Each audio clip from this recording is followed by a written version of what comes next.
semaine 5. Essaye. Écoute, on va te raconter comment mener une guerre sans fin contre un anticyclone. Ça sent le retour à l'écurie. La semaine dernière, nous espérions accrocher une dépression pour nous catapulter en Bretagne et échapper à la haute pression des Açores. On a réussi. Par contre, on sait quand on arrive à la maison, cette mer n'est clairement pas à sous-estimer. Pour rentrer en Angleterre au mois d'avril, ça reste compliqué. C'est une fin d'hiver, il y a encore beaucoup de dépressions qui sont sur l'Atlantique. Et il faut vraiment pas relâcher la tension. On est parti d'abord sous spi médium en runner, et puis le vent est monté, on a basculé sous spi lourd. On est parti un peu la fleur au fusil, tout content d'avoir du vent. Puis le vent continue de monter. On est parti à ce moment-là sous Yankee Tangoné. On a réussi à accrocher cette dépression-là. On a eu des moments assez durs.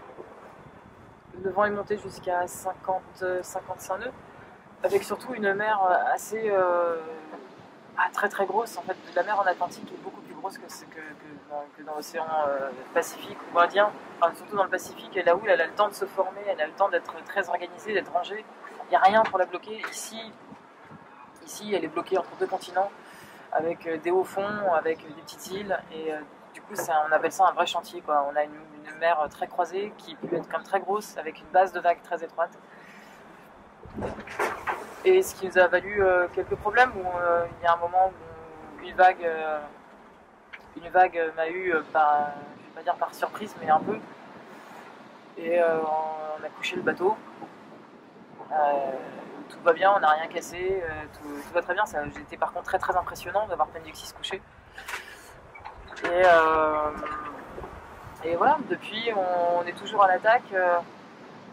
On a eu la mauvaise nouvelle d'apprendre que Translated 9 se retirait de la course pour des problèmes pour les mêmes problèmes que la troisième étape, c'est-à-dire délaminage du bateau.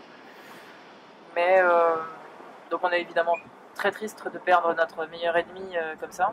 Je voudrais les saluer au passage, ils ont fait un boulot extraordinaire et ça a été un honneur et un grand plaisir de naviguer et de courir contre eux.